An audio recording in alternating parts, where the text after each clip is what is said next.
بسم الله الرحمن الرحيم. السلام عليكم ورحمة الله وبركاته. الحمد لله رب العالمين، والصلاة والسلام على أشرف المرسلين وعلى آله وصحبه وسلم. إن الحمد لله نحمده ونستعينه ونستغفره ونؤمن به ونتوكل عليه، ونعوذ بالله من شرور أنفسنا ومن سيئات أعمالنا. من يهده الله فلا مضل له ومن يضلله فلا هادي له، وأشهد أن لا إله إلا الله وحده لا شريك له، وأشهد أن محمدا عبده ورسوله. أما بعد، فيا أيها الناس أوصيكم عباد الله وإياي أولا بتقوى الله.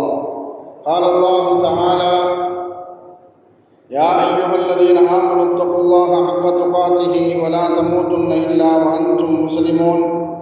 وقال تعالى أيضا: يا أيها الناس اتقوا ربكم الذي خلقكم من نفس واحدة وخلق منها زوجها وبث منهما رجالا كثيرا ونساء، واتقوا الله الذي تساءلون به والأرحام إن الله كان عليكم رقيبا.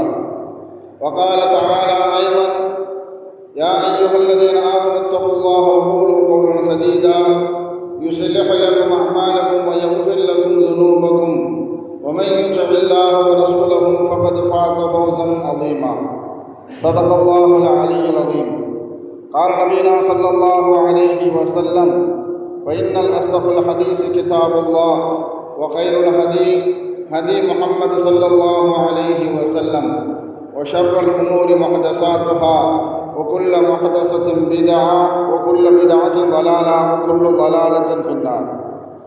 வார்த்தைகள் சிறந்தது அல்லாஹ்வுடைய வார்த்தை என்றும், வழிகாட்டுதல்கள் சிறந்தது நபிகள் நாயகம் ஸல்லல்லாஹு அலைஹி வஸல்லம் அவர்களுடைய வழிகாட்டுதல் என்றும், காரியங்களில் மிக மிக கெட்டது மார்க்கத்தில் புதுமையை உண்டாக்குவது.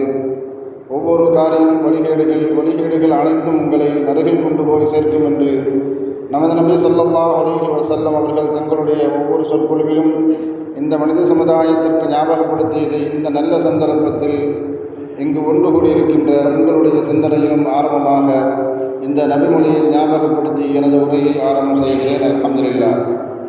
கண்ணியமானவர்களே, அல்லாஹ் நல்லடியார்களே, அல்லாஹு தஆலா தன்னுடைய ஏகத்துவ கலிமா வைத்து வைப்பதற்காக வேண்டி இந்த உலகத்தில் எண்ணற்ற நபிமார்களையும் ரசூல்மார்களையும் அனுப்பி வைத்தான். அவர்கள் அனைவர்களுமே அல்லாஹ்வுடைய கட்டளையின்படி அவரவர்களுக்கு அனுப்பப்பட்ட சமுதாய மக்களிடத்தில் அல்லாஹ்வுடைய ஏகத்துவ கலிமாவை ஏற்றி வைத்தார்கள்.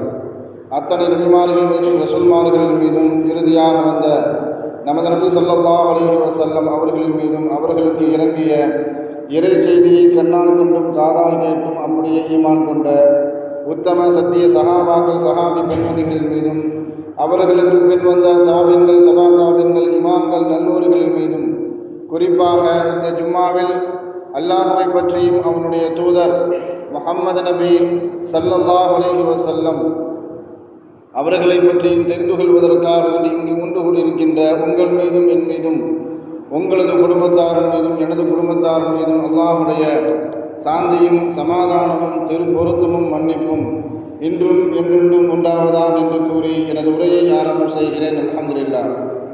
கண்ணியமானவர்களே, அல்லாஹ் நல்லடியார்களே, சமீபத்தில் மாற்று மத சகோதரர்கள் கொண்டாடி முடித்திருக்கின்ற தீபாவளி பண்டிகை, அந்த பண்டிகையில் வெடிக்கப்பட்ட பட்டாசுகள், அந்த பட்டாசினால் ஏற்பட்ட காற்று மாசுகளும் ஒளி மாசுகளை பற்றி உண்டான செய்திகளை பற்றி நாம் கடந்த வாரங்களில் அறிந்திருப்போம். அதே போன்று அந்த நாளில் எந்த விதமான தீ விபத்தும் ஏற்பட்டுவிடக்கூடாது என்பதற்காக வேண்டியும் அந்த தீ விபத்தினால் ஏற்படக்கூடிய மனிதர்களை உடனடியாக மருத்துவ சிகிச்சைக்காக வேண்டி கொண்டு செல்ல வேண்டும் என்பதற்காக வேண்டியும் சிறந்த ஏற்பாடுகள் செய்யப்பட்டிருந்தது என்பதை பற்றியும் நாம் செய்தித்தாள்களின் மூலமாக நாம் அறிந்து கொண்டோம். அது மாத்திரமல்ல, அந்த நாளில்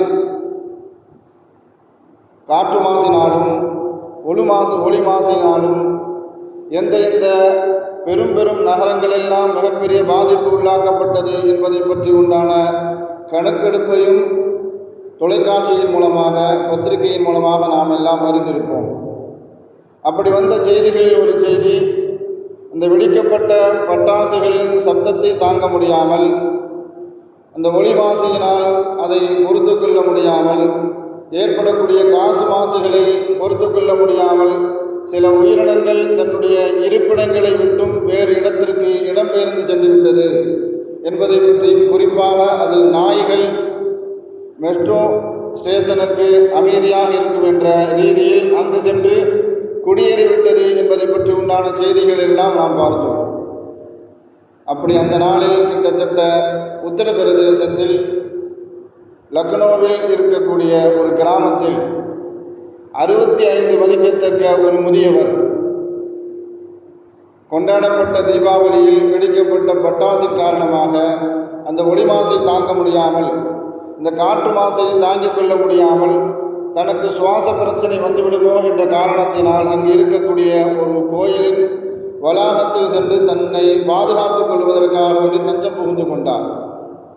அப்படி இருந்தும் கூட பக்கத்தில் வெடிக்கப்பட்ட பட்டாசுகள், ஒளி மாசுகள், காற்று மாசின் காரணமாக அவருக்கு சுவாச பிரச்சனை ஏற்படுகிறது.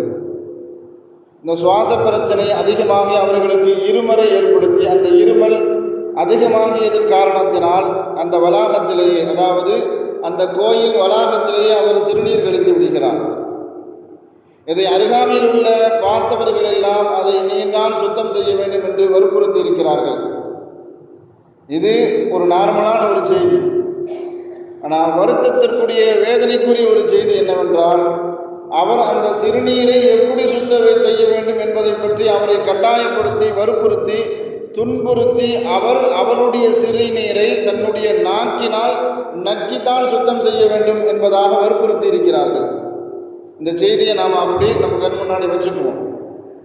இதே போன்ற ஒரு நிகழ்வு 1400 வருடங்களுக்கு முன்பாக மஸ்ஜிது நபவியில் நபி ஸல்லல்லாஹு அலைஹி வஸல்லம் அவர்கள் சஹாபாக்களோடு சேர்ந்து உரையாடி கொண்டு இருக்கும் பொழுதும் அங்கு ஒரு கிராமவாசி வருகிறார். வந்து ஸல்லல்லாஹு அலைஹி வஸல்லம் அவர்களை சந்திப்பதற்காக வேண்டி வந்த அவருக்கு சிறுநீர் கழிக்கக்கூடிய தேவை ஏற்பட்ட பொழுது மஸ்ஜிது நபவியினுடைய ஒரு ஓரப்பகுதியில் உட்கார்ந்து சிறுநீர் கழிக்க ஆரம்பித்து விட்டார். இது அங்கிருந்த சஹாபாக்கள் ஸல்லல்லாஹு அலைஹி வஸல்லம் அவர்கள் பார்த்த பொழுது சஹாபாக்கள் அவரை தடுப்பதற்காக வேண்டி சென்றார்கள். அவரை சிறுநீர் கழிப்பதை விட்டு தடுக்க வேண்டும் என்பதற்காக வேண்டி பாய்ந்து போன நேரத்தில் ஸல்லல்லாஹு அலைஹி வஸல்லம் அவர்கள் தடுத்தார்கள். சிறுநீர் கழிப்பவரை அல்ல, சிறுநீர் கழிப்பவர்களை தடுப்பதற்காக வேண்டி சென்ற சஹாபாக்களை ஸல்லல்லாஹு அலைஹி வஸல்லம் அவர்கள் தடுக்கின்றார்கள். அவர் சிறுநீர் கழிப்பதை நீங்கள் இடைநிறுத்தம் செய்து விடாதீர்கள்.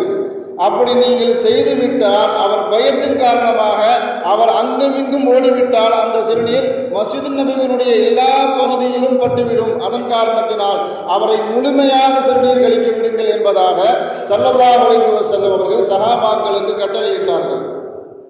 ஆனால் அது எப்படிப்பட்ட மஸ்ஜித் என்பதை நாம் உணர வேண்டும். மஸ்ஜிது நபவியினுடைய சிறப்பு, அதனுடைய மேன்மை, அதனுடைய தாற்பயம் அனைத்தையும் முஸ்லிம் சமூகம் நன்றாக விளங்கியிருக்கிறார்கள். ஏனென்று சொன்னால் ஸல்லல்லாஹு அலைஹி வஸல்லம் அவர்கள் ஹிஜ்ரத்திற்கு பிறகு மதீனாவுக்கு வந்து கெட்டிய 2வது பள்ளிவாசல். அது மாத்திரமல்ல, அந்த பள்ளிவாசலில் அதிகப்படியான வகி இறங்கிய பள்ளிவாசல். அல்லாஹ்வுடைய இறைச்செய்தி அந்த பள்ளிவாசலில் அதிகமாக இறங்கியிருக்கிறது.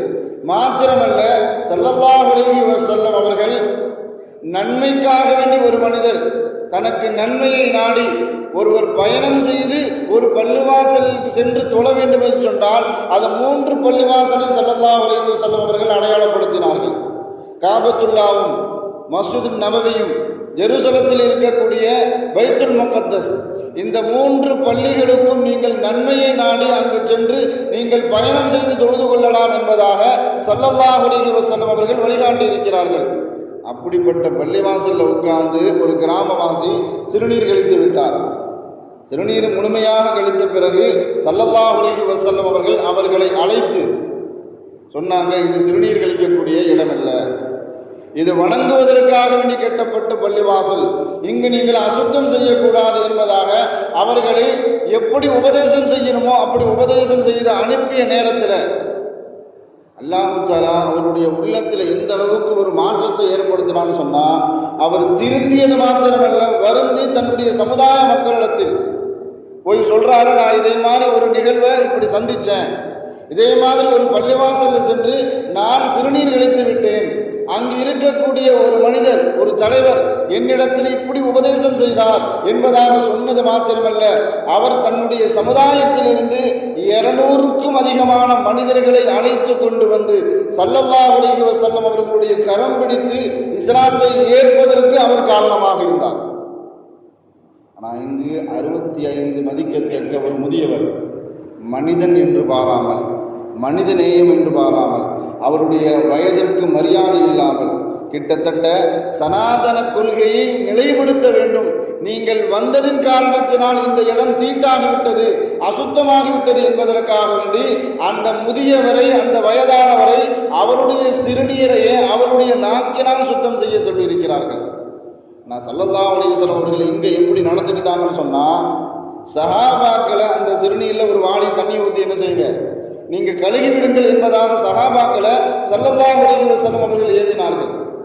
இதே மாதிரி இங்கே சொல்லியிருந்தா கூட மனிதநேயம் மாத்திரமல்ல, நாம் சில காலகட்டத்துக்கு முன்பாக பார்த்திருப்போம், ஒரு முஸ்லீமான ஒரு பெண்மணி வடநாட்டில் இருக்கக்கூடிய ஒரு பூங்காவில் தன்னுடைய வக்து தொழுகை வந்த நேரத்தில், தொழுகக்கூடிய நேரத்தில் சங்கிகள் சில பேர் சேர்ந்து யாருடைய உள்ளத்திலும் நினைப்பிலும் பாசிச கொள்கை நிறைந்து இருக்கிறதோ அவர்களெல்லாம் அந்த பெண்மணியை தொலைவிடாமல் தடுத்தது மாத்திரமல்ல, அவர் அந்த இடத்தை விட்டு சென்றதற்கு பிறகு அந்த இடத்தை சுத்தம் செய்கிறோம் என்ற பெயரில் மாட்டு மூத்திரத்தை வச்சு என்ன செஞ்சாங்க, இப்பொழுது இந்த இடம் தீட்டு கழிந்து விட்டது என்பதாக. இதே மாதிரி தான் அந்த கோயிலில் அவர் சிறுநீர் கழித்த பிறகு அப்படித்தான் சுத்தம் செய்யப்பட்டு இருக்கும். அசுத்தத்தை நீக்கிறதாக இருந்தால் சுத்தத்தை வச்சு நீக்கணும்.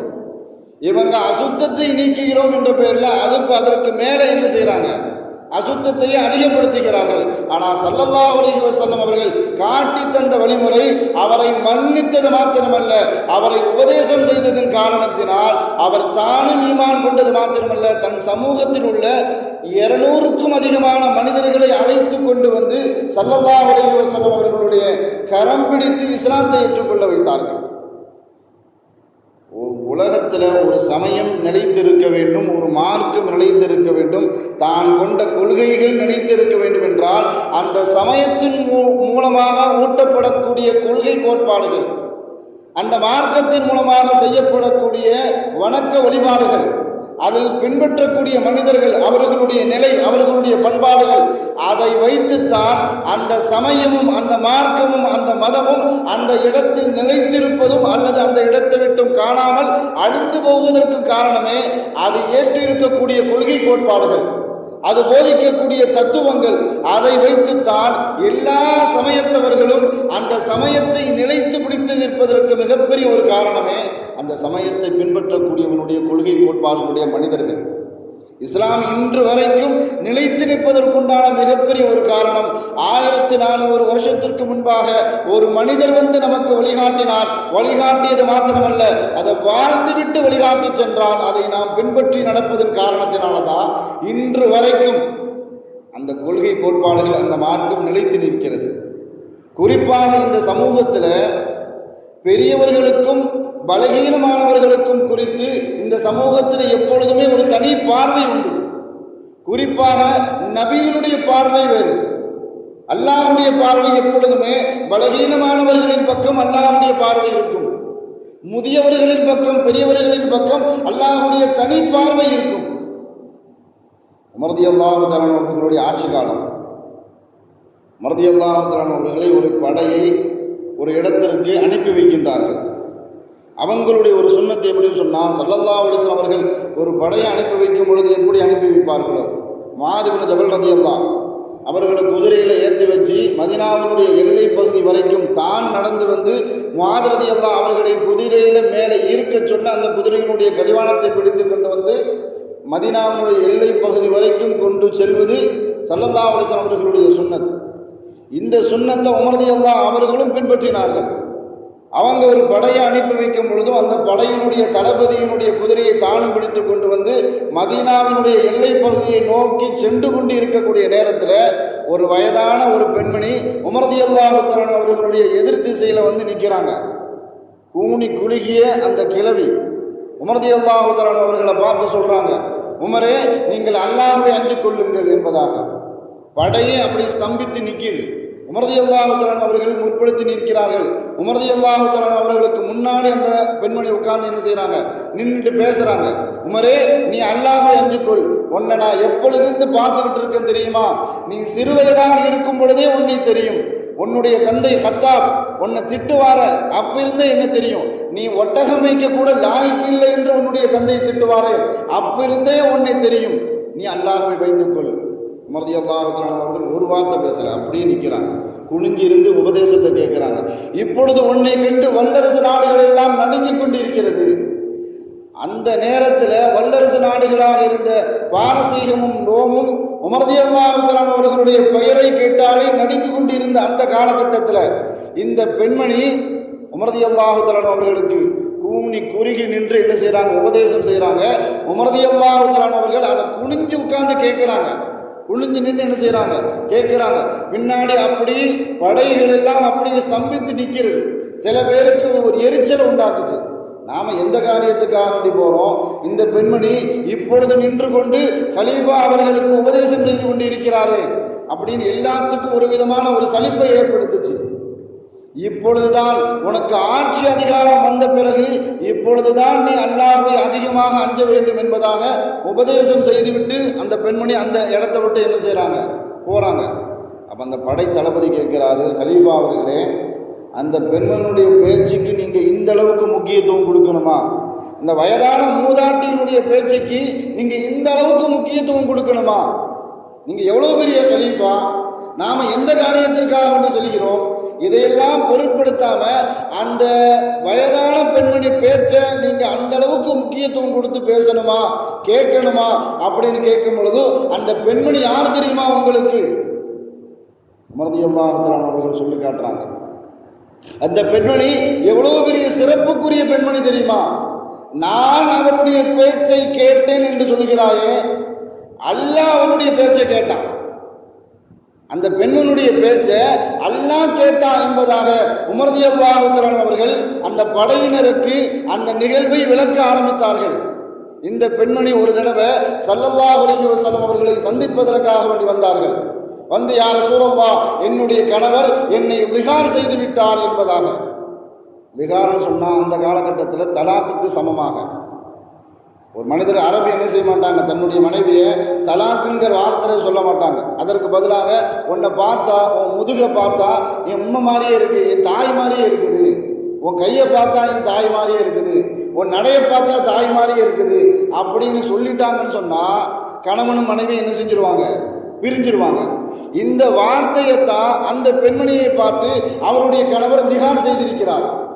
இந்த வார்த்தையை ஸல்லல்லாஹு அலைஹி வஸல்லம் அவர்கள்ட்ட வந்து சொல்றாங்க அந்த பெண்மணி, யா ரசூலல்லாஹ், நான் வயதாகாச்சு, அவருக்கு நான் பிள்ளையெல்லாம் பெற்று கொடுத்துட்டேன், இவ்வளவு நாள் அவருக்கு நான் பணிவிடை செஞ்சிருக்கிறேன். இந்த நேரத்தில் என்னுடைய கணவர் என்னுடைய எந்த விதமான உணர்வுகளையும் புரிந்து கொள்ளாமல் என்னை நிகார் செய்து விட்டார் என்பதாக சொன்ன நேரத்தில் நிகார் சம்பந்தமாக எந்த விதமான சட்டங்களும் இறக்கப்படாத அந்த காலகட்டம். ஸல்லல்லாஹு அலைஹி வஸல்லம் அவர்கள் அந்த பெண்மணியை அவங்க சொல்றதை கேட்குறாங்க. ஆனால் என்ன பதில் சொல்லணும்னு ஸல்லல்லாஹு அலைஹி வஸல்லம் அவர்களுக்கு தெரியல. அம்மா, வகி வரட்டும், வகி வந்ததுக்கு அப்புறம் உனக்கு உண்டான பதிலை சொல்கிறேன் அப்படின்னு சொன்னதுக்கு அப்புறம், அப்படின்னா உங்களால் முடியாதா, எனக்கு என்னுடைய பிரச்சனைக்கு உங்களால் தீர்வு சொல்ல முடியாதா? அப்படி என்றால் யார் இந்த பிரச்சனைக்கு தீர்வு சொல்வானோ அவனிடத்திலே நான் என்ன செஞ்சுக்கிறேன், முறையிட்டுக் கொள்கிறேன். அப்படி சொல்லும் பொழுது இந்த விஷயம் சம்பந்தமாக, இந்த ஹதீஸ் சம்பந்தமாக அன்னை ஆயிஷா ரலியல்லாஹு சொல்லி காட்டுவாங்க, ஸல்லல்லாஹு அலைஹி வஸல்லம் அவர்களால் இந்த பிரச்சனைக்கு தீர்வு சொல்ல முடியவில்லை என்று தெரிந்தவுடன் இதே பேச்சை ஒரு வரி மாறாம ஸல்லல்லாஹு அலைஹி வஸல்லம் அவர்கள்ட்ட பேசிய அந்த சொல்லை அல்லாஹ்விடத்தில் அந்த பெண்மணி அதே இடத்தில் நின்று கொண்டு முறையிட ஆரம்பித்தார். நான் என்ன செஞ்சேன், ஸல்லல்லாஹு அலைஹி வஸல்லம் அவர்களுக்கு வலது பக்கமாக அவர்களுடைய தலையை சீவி கொண்டு இருந்தேன். நடுவில் வாங்கெடுத்து ஒரு பக்கம் என்ன செஞ்சேன், வலது பக்கமாக சீவி கொண்டு இருந்தேன். சீவிரத்துக்கு எவ்வளோ நேரம் ஆகும்? நான் அதை சீவிட்டு இடது பக்கத்திற்கு வருவதற்கு முன்பாக அல்லாஹ்வுடைய கட்டளை வந்துருச்சு. கத் சமி அல்லாஹ், அல்லாஹ் 58வது ஆயத்தினுடைய முதல் வார்த்தையை அல்லாஹு தஆலா பதிவு செய்யறான். கத் சமி அல்லாஹ், அல்லாஹ் கேட்டு விட்டான். எதை கேட்டான் அப்படின்னு சொன்னா, கவுலல்லதி துஜாதிலுக ஃபீ ஸௌஜிஹா, ஒரு பெண்மணி அவருடைய கணவனின் சம்பந்தமாக உங்களிடத்தில் வந்து முறையிட்டாளே, அந்த முறையீட்டை அல்லாஹு தஆலா கேட்டு விட்டான் அப்படின்னு கேட்டுட்டு அல்லாஹ் சொல்றான், வல்லாஹு யஸ்மஉ தஹாவருக்குமா, நீங்கள் அந்த பெண்மணிக்கு எந்த பதிலை கூறினீர்களோ அதையும் அல்லாஹ் கேட்டுட்டான். அந்த பெண்மணி உங்களிடத்தில் எதை சொன்னாலோ அதையும் அல்லாஹ் கேட்டுட்டா.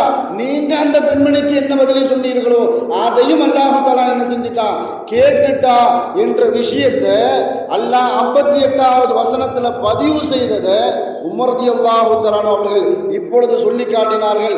அரிசின் மேலே உட்கார்ந்து கொண்டு அல்லாஹ்வே கேட்கிறான் அப்படின்னு சொன்னா, 7 வானங்களை கடந்து அரிசின் மீது உட்கார்ந்து இருக்கக்கூடிய அல்லாஹ் இந்த பெண்மணி பூமியில் இருந்து முறையீட்டை கேட்டான் சொன்னா, இந்த பெண்மணியினுடைய அந்த உபதேசத்தை கேட்பதற்கு இந்த உமருக்கு என்ன வந்துவிட்டது?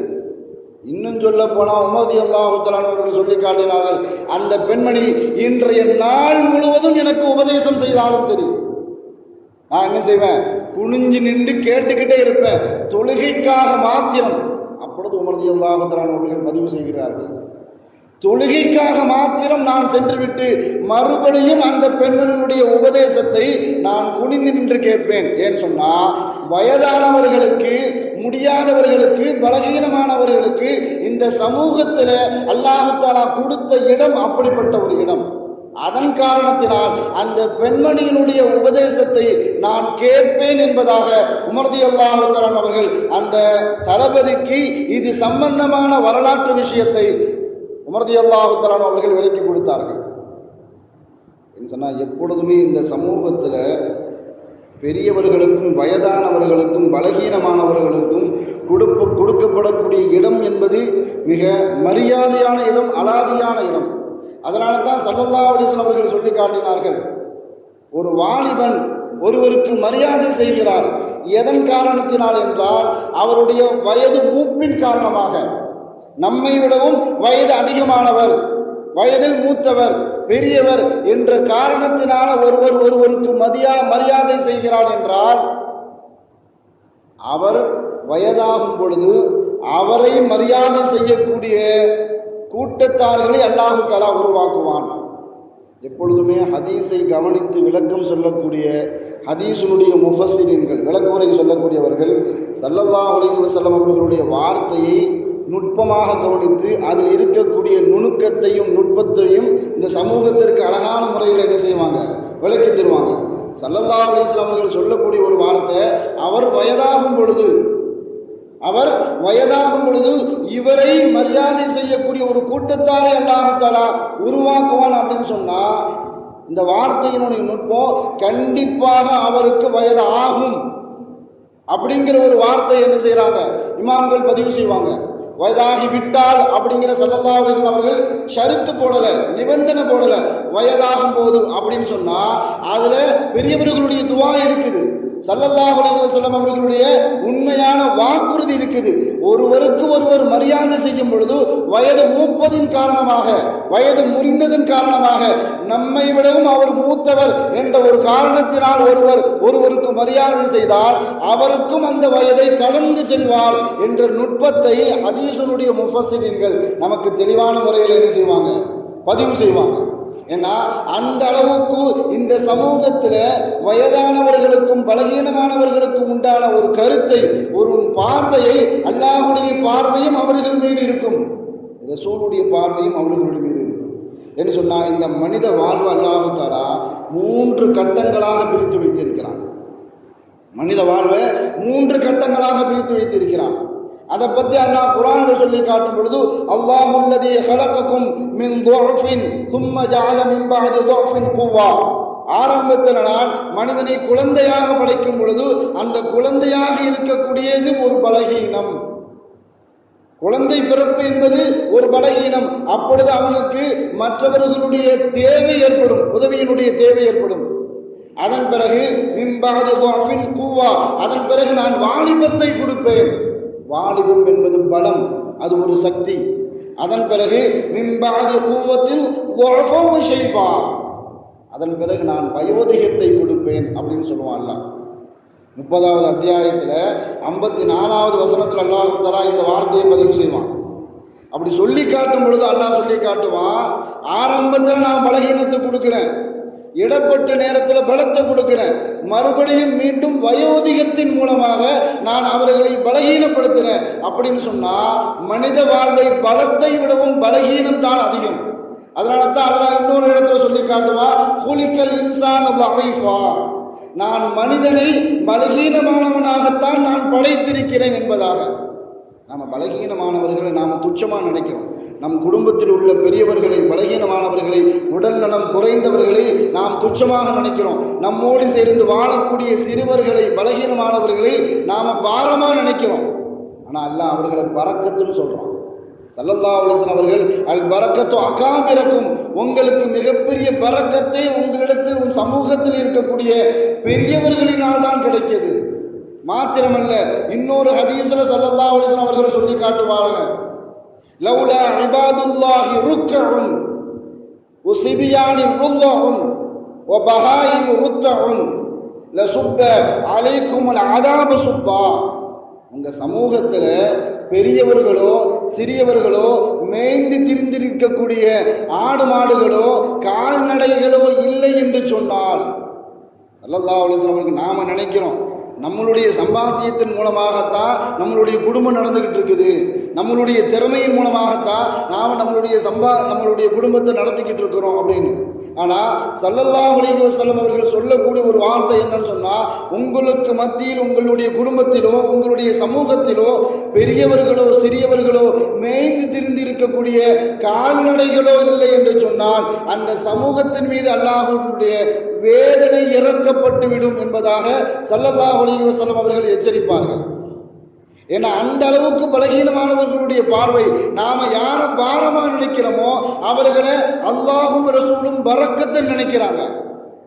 நம்ம குடும்பத்தில் இருக்கும் பொழுது பெரியவர்கள் நம்ம கிட்ட எப்போ பார்த்தாலும் தொண பேசிக்கிட்டே இருக்கிறாங்க, எப்போ பார்த்தாலும் இந்த பையன் சேட்டை பண்ணிக்கிட்டே இருக்கிறான் என்பதாக அவர்களை பற்றி குறை கூறிக்கொண்டும் அதாபாக நினைக்கின்றோம். ஆனால் ஸல்லல்லாஹு அலைஹி வஸல்லம் அவர்கள் உங்களுக்கு மத்தியில் இருக்கிறது அருள் என்பதாக ஸல்லல்லாஹு அலைஹி வஸல்லம் அவர்கள் போற்றி புகழ்வார்கள்.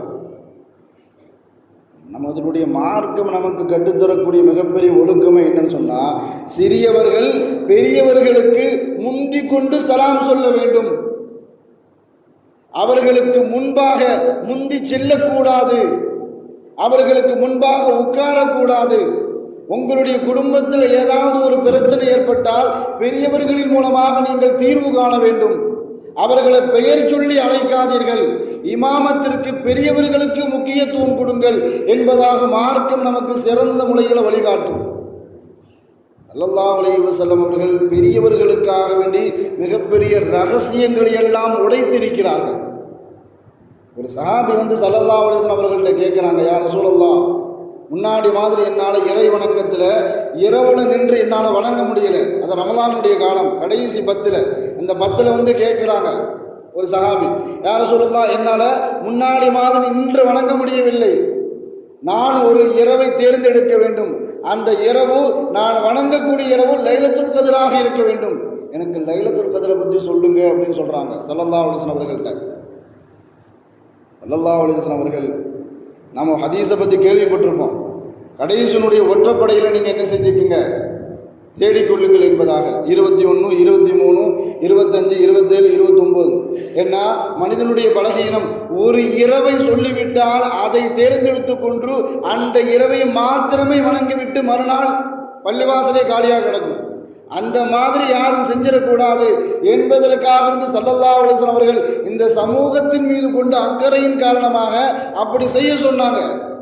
ஆனால் இந்த மனிதர் வயதான மனிதர் கேட்குறாங்க, யா ரசூலல்லாஹ், நான் தேர்ந்தெடுத்து வணங்கக்கூடிய அந்த இரவு லைலத்துல் கத்ராக இருக்க வேண்டும், அப்படிப்பட்ட இரவு எனக்கு சொல்லித்தாங்க அப்படின்னு சொல்லும் பொழுது ஸல்லல்லாஹு அலைஹி வஸல்லம் அவர்கள் 27வது இரவை நீங்கள் தவற விட்டு விடாதீர்கள் அப்படின்னு சொன்னாங்க. சமூகத்தில் ரகசியமாக பாதுகாக்கப்பட்ட அந்த இரவை ஒரு பெரியவருக்காக வேண்டி, வயதானவருக்காக வேண்டி அந்த ரகசியத்தை என்ன செய்யறாங்க ஸல்லல்லாஹு அலைஹி வஸல்லம் அவர்கள் உடைத்து அவருக்கு அதை பற்றி உண்டான செய்தியை அறிவித்து கொடுக்கின்றார்கள். ஸல்லல்லாஹு அலைஹி வஸல்லம் அவர்கள் சஹாபாக்கள்கிட்ட உட்கார்ந்து பேசிக்கிட்டு இருக்கிறாங்க. பேசிகிட்டு இருக்கும்போது அந்த சபையில் அலி ரலியல்லாஹு தஆலா அன்ஹு அவர்களும் இருக்கிறாங்க. அந்த சபையில் இருக்கும் பொழுது ஒரு பெரியவர் கம்பை ஊனிட்டே வராங்க சலாம் சொல்லிட்டு. ஸல்லல்லாஹு அலைஹி வஸல்லம் அவர்களுக்கும் சஹாபாக்களுக்கும் சலாம் சொன்ன உடனே எல்லாரும் பதில் சொல்கிறாங்க. அவருடைய வருகையை பார்த்து ஸல்லல்லாஹு அலைஹி வஸல்லம் அவர்கள், வாங்க ஹம்மாத் என் பக்கத்தில் வந்து உட்காருங்க அப்படின்னு என்ன செய்கிறாங்க, அவரை அழைத்து கொண்டு வந்து தன்னுடைய அருகாமையில் உட்கார வச்சு விட்டு ஸல்லல்லாஹு அலைஹி வஸல்லம் அவர்கள் சொல்கிறாங்க, உங்களுடைய கைரும் எங்களுக்கு கிடைக்க வேண்டும். ஸல்லல்லாஹு அலைஹி வஸல்லம் அவர்கள் சில மனிதர்களை பார்த்து தான் இந்த மாதிரி வார்த்தையெல்லாம் என்ன செஞ்சுருக்கிறாங்க, உபயோகப்படுத்தி இருக்கிறாங்க. யா ஹம்மாத், உங்களுடைய கயிர், உங்களுடைய நலவு எங்களுக்கும் கிடைக்க வேண்டும் என்று சொல்லி உட்கார வைக்கிறாங்க. எல்லா சஹாபாக்களும் இந்த வார்த்தையை ஆச்சரியமாக பார்க்குறாங்க. அப்போ அலி ரலியல்லாஹு கேட்குறாங்க, யா ரசூலல்லாஹ், ஹம்மாதை அழைத்து கொண்டு வந்து உங்களுடைய அருகாமையில் உட்கார வச்சுங்க, உட்கார வச்சுட்டு அவருடைய கயிறும் உங்களுக்கும் கிடைக்க வேண்டும் என்று சொன்னீர்களே, அது என்ன எப்படிப்பட்ட வார்த்தை, ஏன் அந்த வார்த்தையை சொன்னீங்க அப்படின்னு கேட்கும் பொழுது, யா அலி, அல்லாஹ் எல்லா வயதினரிடத்திலும் ஒரே மாதிரி நடக்க மாட்டான். எல்லா மனிதர்களிடத்திலும் ஒவ்வொரு ஆளுக்கும் ஒவ்வொரு வயசு இருக்கும். ஒவ்வொரு வயதினிடத்திலும் அல்லாஹு தஆலா ஒவ்வொரு விதமாக நடந்து கொள்வான். என்ன, இவர் வயதில் மூத்தவர், நன்மையில் அதிகம் பெற்றுக்கொண்டவர், அந்த கயிறு எனக்கு கிடைக்க வேண்டும் என்று சொன்ன என்று சொன்னால் ஒரு மனிதருக்கு 40 வயதை அடைந்து விட்டால் ஸல்லல்லாஹு அலைஹி வஸல்லம் அவர்கள் சொல்லி காட்டினார்கள். ஒரு மனிதருக்கு 40 வயதை அடைந்து விட்டால் அந்த 40 வயதை அடைந்து விட்ட அந்த மனிதனிடத்தில் அல்லாஹ் எப்படி நடந்து கொள்வான்னு சொன்னால் அவருக்கு அவர்களுடைய வாழ்நாளில் பெரும் நோய்களை விட்டும் பாதுகாப்பு கொடுத்து விடுவான் என்பதாக சொல்லி காட்டினார்கள். ஒரு மனிதர் 50 வயதை அடைந்து விட்டால் அவருடைய கேள்வி கணக்கு அல்லாஹ் தஆலா லேசாக்கி விடுவான். ஒரு மனிதர் 60 வயதை அடைந்து விட்டால் என்ன, ஸல்லல்லாஹு அலைஹி வஸல்லம் அவர்கள், என்னுடைய சமூகத்திற்கு 60 to 70 வரைக்கும் தான் வாழ்க்கை, அதுக்கு மேலே கிடைக்கிது அப்படின்னு சொன்னால் போனஸ். ஒரு மனிதர் 60 வயதை அடைந்து விட்டால் அவருக்கு தௌபாவின் வாசலை அல்லாஹ் தஆலா திறந்து கொடுத்து விடுவான். ஒரு மனிதர் 70 வயதை அடைந்து விட்டால் வானத்தில் உள்ள மலக்குமார்களும் பூமியில் இருக்கக்கூடிய மலக்குமார்களும் அவருக்காக வேண்டி துஆ செய்வார்கள். மாத்திரமல்ல, அந்த மனிதரை நேசிப்பார்கள். ஒரு மனிதர் 80 வயதை அடைந்து விட்டால் அவருடைய நன்மை தீமை எழுதக்கூடிய அந்த ஏட்டில் அல்லாஹ் தஆலா அவருடைய தீமைகள் அனைத்தையும் அழித்துவிட்டு நன்மையை மாத்திரமே எழுத சொல்லுவான். அதனால தான் ஸல்லல்லாஹு அலைஹி வஸல்லம் அவர்கள் சொல்லி காட்டுவார்கள், வயோதிகம் வருவதற்கு முன்பாக வாலிபத்தில் நீங்கள் என்ன செஞ்சீங்க, வணக்க வழிபாடுகளில் கவனம் செலுத்துங்கள் அப்படின்னு சொன்னால், நீங்கள் இந்த வயசில் சரியான முறையில் வணங்கிட்டீங்க அப்படின்னு சொன்னால் வயதான காலகட்டத்தில் உங்களுக்கு வணங்க முடியாத சூழல் ஏற்படுத்தும் பொழுது அந்த வணக்கத்தை அல்லாஹ் தஆலா என்ன செஞ்சிருவான், இங்கே டேலி பண்ணி விட்டுருவான், சரி பாதியாக என்ன செஞ்சிருவான், ஆக்கி விட்டுருவான். அதைத்தான் ஸல்லல்லாஹு அலைஹி வஸல்லம் அவர்கள் சொல்லி காட்டினார்கள். ஒருவர் 80 வயதை அடைந்து விட்டால் அவருடைய நன்மை தீமை ஏடுகளில் இருக்கக்கூடிய தீமைகள் அனைத்தையும் அழித்துவிட்டு நன்மையை மாத்திரம் அல்லாஹ் தஆலா எழுத சொல்லுவான். ஒருவருக்கு 90 வயதை அடைந்து விட்டால் அல்லாஹ் தஆலா முன்பின் பாவங்கள் அனைத்தையும் மன்னிக்கப்பட்டு, இது நபிமார்களுக்கு மாத்திரமே சொந்தம், இந்த செயல் நபிமார்களுக்கு மாத்திரமே சொந்தம். அது அல்லாஹ் தஆலா யாருக்கு கொடுக்குறான்னு சொன்னால் 90 வயதை அடைந்த ஒருவர் அடைந்து விட்டால் அவருக்கு முன்பின் பாவங்களை மன்னித்து விட்டு அவர் தன் குடும்பத்திற்காக வேண்டி எந்த காரியத்தை செய்தாலும் எந்த துவாவை செய்தாலும் அல்லாஹ் தஆலா மறுக்கவே மாட்டான் என்று சொன்னால், ஒவ்வொரு மனிதனுக்கும் அவர்களுடைய ஆயுள் வயது என்பது மூலத்தனம், அடிப்படை மூலத்தனம்னு சொன்னால் அந்த வயதை சரியான முறையில் வணக்கமான முறையில் ஒருவர் கழித்து விட்டார்னு சொன்னால் அந்த மனிதரை விடவும் பாக்கியசாலி யாருமே இருக்க முடியாது. ஆனால் அவருக்கு கொடுக்கப்பட்ட வயதை அவர் தவறான வழியில், அல்லாஹ்வுக்கு பிரியமில்லாத வயதில், அல்லாஹ்வுக்கு கோபப்படுத்தக்கூடிய செயல்பாடுகளில் ஈடுபட்டார்னு சொன்னால் அவரை விடவும் அபாக்கியசாலி, துர்பாக்கியசாலி யாருமே இருக்க முடியாது. அதனால் நாம் நம் குடும்பத்தில் இருக்கக்கூடிய, சமூகத்தில் இருக்கக்கூடிய பலகீனமானவர்களையும் பெரியோர்களையும் மதித்து கண்ணியப்படுத்தி வாழும் பொழுது அல்லாஹ் அவருடைய வயதை கடந்து செல்லக்கூடிய பாக்கியத்தையும் அல்லாஹ் தஆலா நமக்கு தருவதாக ஸல்லல்லாஹு அலைஹி வஸல்லம் அவர்கள் வாக்குறுதி தந்திருக்கிறார்கள். அல்லாஹு தஆலா நம் அனைவருக்கும், நம் சமூகத்தில் உள்ள, குடும்பத்தில் உள்ள அனைவருக்கும் நீண்ட ஆயுளை தந்து அந்த ஆயுளை அல்லாஹ்வுக்கு பிடித்தமான முறையில் வாழக்கூடிய நல்ல தௌஃபீக் அல்லாஹு தஆலா நமக்கெல்லாம் தந்து அருள் புரிவானாக. வாழும் காலமெல்லாம் மருத்துவமனை கஷ்டங்கள், அதன் செலவுகள், சிரமங்கள் அனைத்தையும் விட்டும் அல்லாஹு தஆலா நம்மை பரிபூர்ணமாக பாதுகாப்பானாக. வாழும் காலமெல்லாம் நோய் நொடிகள் இல்லாமல் உடல் ஆரோக்கியத்தோடு, மனநிறைவோடு, இன்பத்தோடு அல்லாஹ்வை நின்று வணங்கி வழிபட்டும் வாழும் நசீபை எல்லாம் அல்லாஹ் உங்களுக்கும் எனக்கும், நம்மை ஈண்டெடுத்த தாய் தந்தையர்களுக்கும், நம் மனைவி மக்கள், உற்றார் உறவினர் யாவருக்கும் கொடுத்தல் புரிவானாக என்று கூறி இந்த வார்த்தையை நிவர்த்தி செய்கிறேன். வாஹிரு தாவானா அல்ஹம்துலில்லாஹ்.